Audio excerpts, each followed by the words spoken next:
Hello दोस्तों। तो आज हम बात करने वाले हैं केसरी चैप्टर 2 मूवी के बारे में। तो फिल्म की कहानी शुरू होती है 13 अप्रैल सन 1919 से, जहां प्रदर्शनकारियों का एक समूह रॉलेट एक्ट के विरोध करने के लिए अमृतसर के जालियांवाला बाग में शांतिपूर्वक इकट्ठा होता है। और यहीं पर हमारी नज़र पड़ती है एक युवा क्रांतिकारी प्रकट सिंह के ऊपर, जो कि अपनी माँ और अपनी बहन के साथ आया हुआ था। तभी हम यहाँ पर एक एरोप्लेन को गुजरता हुआ देखते हैं, जो कि जालियांवाला बाग के जस्ट ऊपर से निकलता था, जिसके आधे घंटे के बाद जनरल डायर अपने सशस्त्र सैनिकों के साथ घटनास्थल पर पहुंच गया और बिना किसी चेतावनी के निहत्थे लोगों पर गोलियां बरसाने का आदेश दे देता है।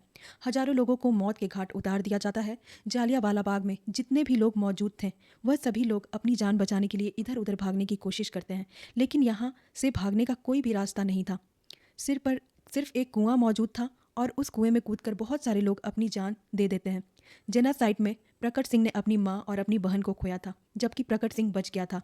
इस नरसंहार में अगले कई दिनों घंटों तक लाशों को घटनास्थल पर चील कोए खाने के लिए छोड़ दिया जाता है और बाद में इन सारी लाशों को नदी में बहा दिया जाता है, क्योंकि एक बहुत ही बड़ी बात है और ब्रिटिश अंपायर को यह बात छिपानी भी थी। इसलिए प्रेस को इस बारे में कुछ भी लिखने से रोका जाता है और सरकार का पक्ष अखबारों के पहले पन्ने पर छपता है, जिसमें लिखा जाता है कि प्रदर्शनकारी हथियारबंद आतंकी थे, उनके हमलावर होने के चलते गोलियां चलानी पड़ी।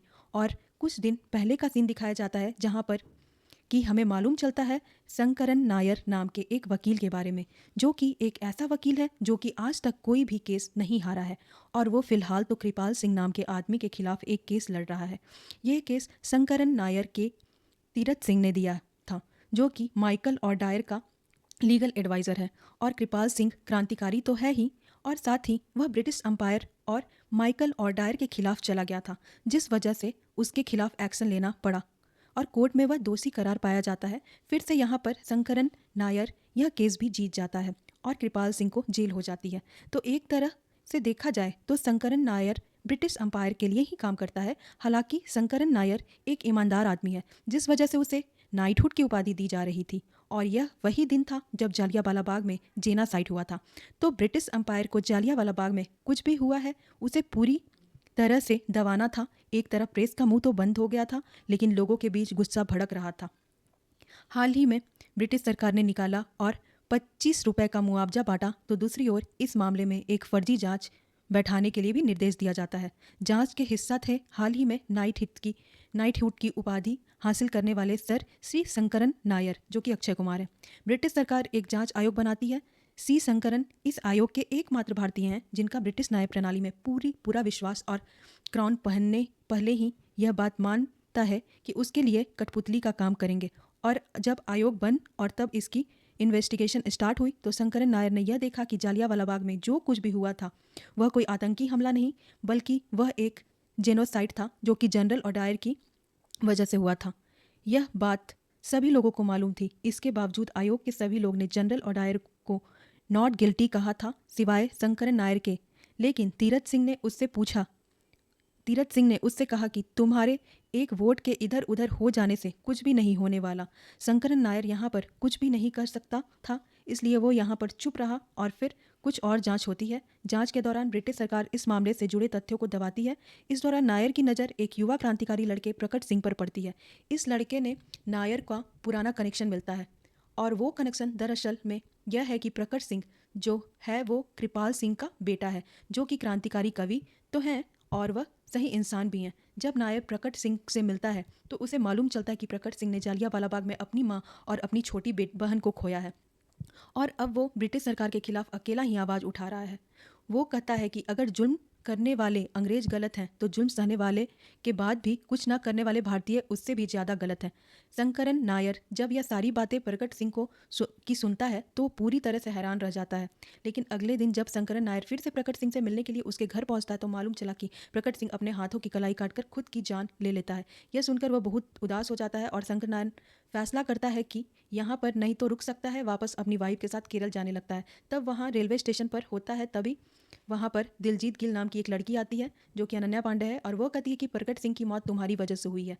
अगर कुछ तुम एक्शन लेते तो शायद प्रकट सिंह बच सकता था, लेकिन शायद प्रकट अकेला पड़ जाता है, जिस वजह से उसे खुद की जान लेनी पड़ती है। दिलजीत बताती है कि वह एक लायर है और जालियांवाला बाग में जनरल और डायर ने जो कुछ भी किया है उसने खिलाफ वो लड़ेगी। दिलजीत शंकरन नायर से कहती है कि तुम्हें जालियांवाला बाग महज एक हादसा लग रहा है, लेकिन आज भी अगर तुम जालियांवाला बाग पहुंचोगे तो तुम वहां देखोगे कि वहां की दीवारें आज भी चीखती हैं। जब शंकर नारायण नायर जालियांवाला बाग पहुंचता है और उसने यहाँ की सारी चीज़ों को देखा तो यहाँ जो कुछ भी हुआ उन सारी चीज़ों को यहाँ नायर महसूस करने लगता है।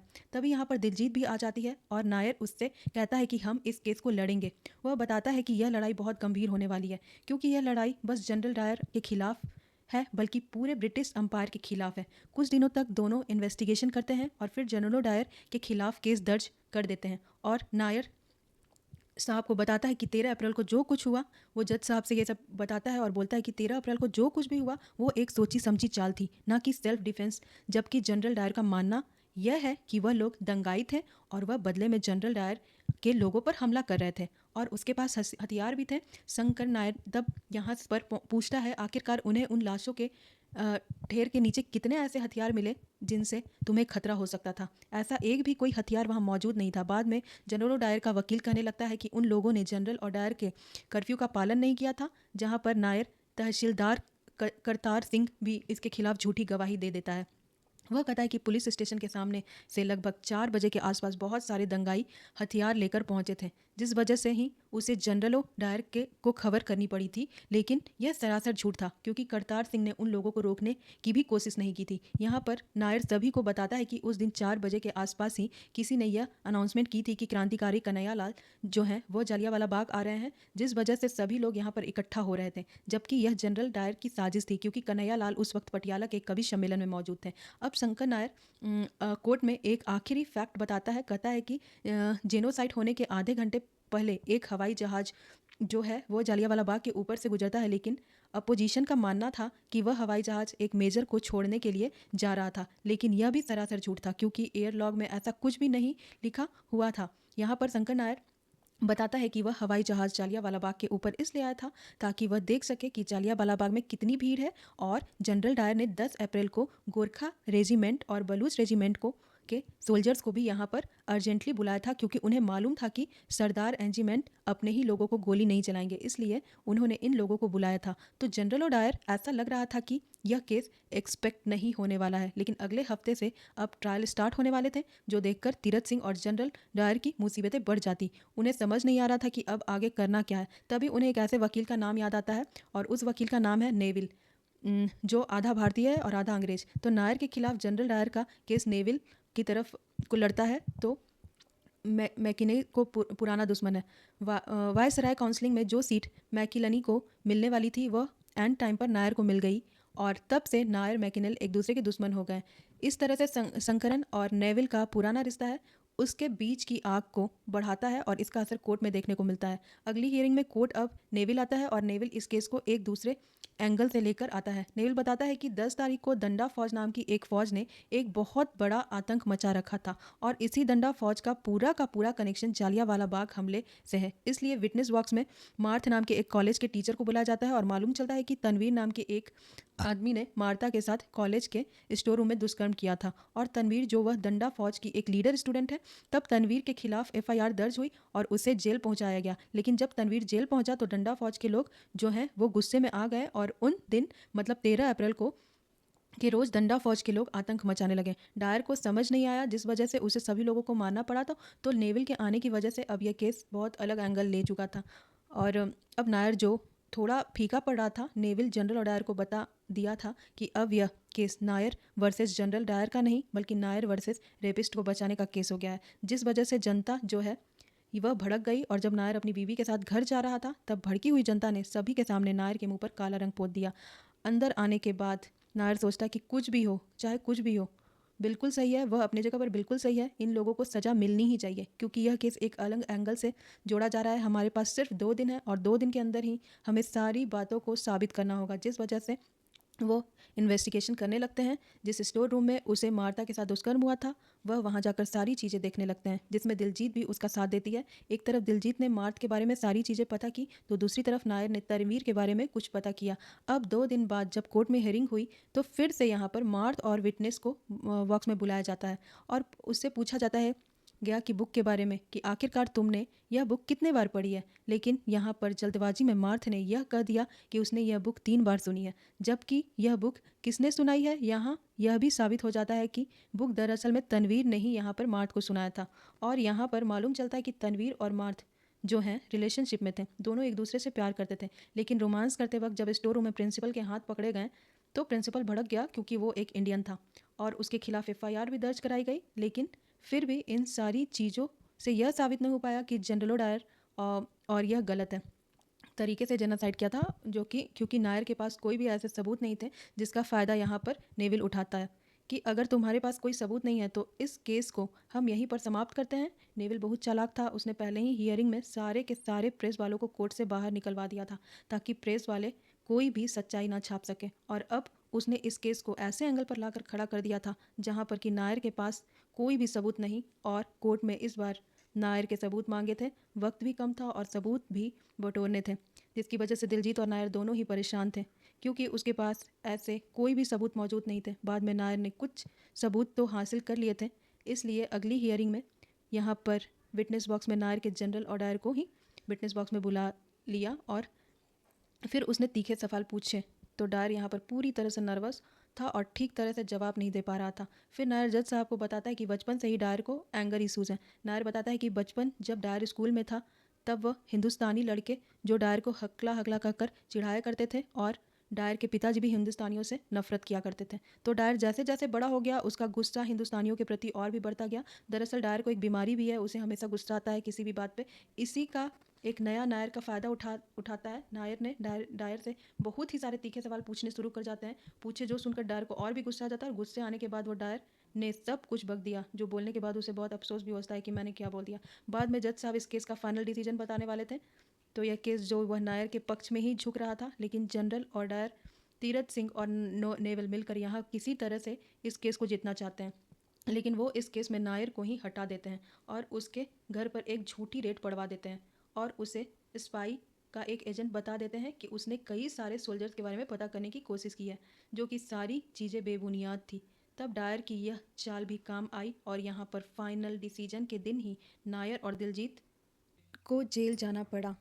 जेल ले जाया गया, उनसे पूछताछ की गई, तो वहीं दूसरी तरफ फाइनल डिसीजन के दौरान दिलजीत और नायर नहीं पहुंच सके, जिस वजह से जूरी अपना फाइनल डिसीजन बताते हैं जिसमें सभी लोगों ने जनरल डायर को नॉट गिल्टी कहा था और इस तरह से ये केस यहाँ पर नेविल जीत चुका था। मतलब कि जनरल डायर को सभी लोगों के सामने नॉन गिल्टी साबित हो गया था और यहाँ पर नायर और दिलजीत को जेल से तो रिहा कर दिया गया था, लेकिन अब कुछ भी नहीं हो सकती क्योंकि वो यह जंग हार चुके थे। तब नया डिसाइड करता है कि अब तो यहाँ पर नहीं रहने वाले और अपनी बीवी के साथ केरल चला जाता है। वहाँ पहुँचने के बाद भी जालियांवाला बाग के ये सारे सीन उसे याद आ रहे थे और वो उन्हें भूल नहीं पा रहा था। तभी केरल में ही कृपाल सिंह की एक चिट्ठी आती है नायर के पास। कृपाल सिंह वही आदमी जो कि प्रगट सिंह का पिता है और फिलहाल तो कृपाल सिंह जेल में है और जेल से ही उन्होंने नायर को चिट्ठी लिखी थी। उसमें उन्होंने लिखा था कि प्रकट सिंह ने अपने आप ही जान नहीं ली थी बल्कि उसे इस अंग्रेजों ने मारा था। वो एक सच्चा क्रांतिकारी था, वो नस काट कर तो खुद की जान ले ही नहीं सकता और किन्हीं एक या दो लोगों ने नहीं बल्कि 3 लोगों लगे होंगे उसे मारने के लिए, क्योंकि उन्हें मालूम है कि प्रकट सिंह क्या लड़का था। भले ही वह 13 साल का था लेकिन फिर भी वो उन सारे अंपायर से अकेला ही लड़ रहा था। जब वह यह सारी लड़ाई लड़ रहा था तो ऐसा लग रहा था कि क्रांति की वो एक ऐसी अकेली रोशनी है जो अभी तक जिंदा है और उसके चले जाने के बाद ये रोशनी बुझ सी गई है। सारी चीज़ें जब नायर पढ़ता है तो उसका खून खौल उठता है। वह तुरंत ही अमृतसर वापस पहुंचा और दिलजीत से कहा कि हम फाइनल डिसीजन को चैलेंज करेंगे, जिस वजह से वह फिर से कोर्ट रूम पहुंचते हैं और इस फाइनल डिसीजन को वह चैलेंज करते हैं। लेकिन कोर्ट पहुंचने के बाद भी अब कुछ नहीं बदलने वाला था। जज साहब बदल चुके थे और वह कहते हैं कि अब उनका फैसला कायम है और जनरल डायर को जो यह नॉन गिल्टी ही है। यह सारी बातें सुनने के बाद नायर समझ गया कि यह जज जो है वह बिक चुका है, जिस वजह से वो उन्हीं के सामने और सारे कोर्ट के सामने उन्हें गालियां देने लगता है। जब यह सारी गाली जज साहब सुनी तो वो कहते हैं कि अगर तुमसे फिर से गाली दी तो तुम्हारा लाइसेंस जब्त करवा दूंगा, बार काउंसिल की बैठक करवा कर मैं तुम्हारी वकालत बंद करवा दूंगा। यह सुनने के बाद भी यहाँ पर नायर जो है वो उन्हें गंदी गंदी गालियां दे रहा था, जिस वजह से बार काउंसिल की एक बैठक बुलाई जाती है और सभी के सामने यहाँ पर नायर को पेश किया जाता है। जहाँ पर जज साहब यहाँ नायर से कहते हैं कि वो सॉरी बोले और यहाँ से चुपचाप चला जाए, क्योंकि आज के बाद वह कभी भी वकालत नहीं कर पाएगा। तब नायर यहाँ पर माफ़ी मांगता है, लेकिन यह माफ़ी सिर्फ और सिर्फ हमारे देशवासियों के लिए थी। आज तक वह ऐसे लोगों का साथ दे रहा था। वो सोच रहा था कि आज तक कोर्ट में सिर्फ और हार और जीत का फैसला होता है, लेकिन उसे ऐसा लगता था कि कोर्ट में सिर्फ और सिर्फ सही और गलत का फैसला होता है। तब जज यहाँ पर नायर से कहते हैं कि तुम किसी दूसरे केस के बारे में बात नहीं कर सकते। तब नायर कहता है कि यह बात कर सकता हूँ। रूल 70 बार काउंसिल रूल के तहत उसे अधिकार प्राप्त है कि अगर उसके पास कोई भी ऐसी सबूत है जो कि उसके ऊपर चार्जेस लगाए गए हैं, अगर वो उन्हें गलत साबित कर सके तो वह वहाँ पर किसी को भी पेश कर सकता है। और यह सारी चीज़ें रूल बुक में लिखी हुई थी, जिस वजह से यहाँ पर नायर को एक और मौका मिल जाता है। अब वह किसी को भी पैसे पेश कर सकता है। और यही नायर की सबसे बड़ी प्लानिंग थी, क्योंकि कोर्ट में तो कोई भी प्रेस वाला भी मौजूद नहीं था, लेकिन यहाँ पर सारे प्रेस वाले मौजूद थे। और अब नायर के पास सबूत क्या है वो सुनिए। नायर के पास 3 ज्यूरी मेंबर्स थे जिन्होंने जनरल और डायर को गिल्टी कहा था, लेकिन बाद में जनरल डायर ने इन्हें खरीद लिया था, जिस वजह से उनके फैसले नॉट गिल्टी के रूप में बदल गए थे। यह सारी चीज़ें शंकरन नायर ने यहाँ पर साबित तो कर दी, लेकिन यहाँ पर अब कुछ होने वाला नहीं था, क्योंकि जनरल और डायर ने सभी को खरीद रखा था। लेकिन नायर जो है वह अगर किसी को यह बात बताना चाहता है तो वो प्रेस को, यह सारी वो प्रेस के सामने बताता है, ताकि अगले दिन सारी सच्चाई अखबार में छप सके। नायर यहाँ पर एक सॉलिड स्पीच देता है और सभी को बताता है कि इन अंग्रेज़ों ने हमें बचकर रहना है, क्योंकि यह अंग्रेज़ हमारा सिर्फ और सिर्फ इस्तेमाल करते हैं, आ रहे हैं। और जब वर्ल्ड वार हुआ तो इन अंग्रेज़ों ने हमारे 15 लाख सैनिकों को वहाँ ले गए और लड़वाया, और कहा कि अगर यह साथ देंगे तो हम इन्हें आज़ादी देंगे। लेकिन इन्होंने हमारा सिर्फ इस्तेमाल किया है। हमारे 76,000 सैनिक मारे गए, जबकि वो लड़ाई तो हमारी थी भी नहीं। उसने वह सारी चीज़ें बोल दी जो उसे बोलना था। अब प्रेस के दरख्वास्त की ये सारी चीज़ें वो अखबार में ज़रूर छापे, ताकि सारी दुनिया को मालूम चल सके कि लोग हमारे ऊपर कितना जुर्म किया है। और अगले दिन जब यह सारी खबर अखबार में छपनी स्टार्ट हुई तो धीरे धीरे जनरल डायर जो है वह सदमे में जाने लगा और इंग्लैंड चला गया, क्योंकि उसे सोल्जर्स के पद से भी निरस्त कर दिया गया था। कुछ ही सालों के बाद जनरल डायर की अपनी बीमारी के चलते मौत हो जाती है। फिर 21 साल बाद मतलब 1940 में सरदार उधम सिंह ने माइकल और डायर को सभी के सामने मार डाला था। तो दोस्तों, इस फिल्म नहीं एक्सपीरियंस कहा जा सकता है। ये फिल्म सिर्फ कहानी नहीं, ये हमारा इतिहास है। ये मूवी आपको अगर आपने ये मूवी नहीं देखी है तो आप पहले तो थिएटर में जाकर देखो, मैं यही कहूँगी। और अगर आप किसी वजह से मूवी को नहीं देख पा रहे हो तो ये एक्सप्लेनेशन बिल्कुल आपके लिए है। तो आप बताओ कमेंट सेक्शन में कि आपको कहानी कैसी लगी, मूवी पसंद, एक्सप्लेनेशन इसका पसंद आया तो चैनल को सब्सक्राइब करो, वीडियो को लाइक करो।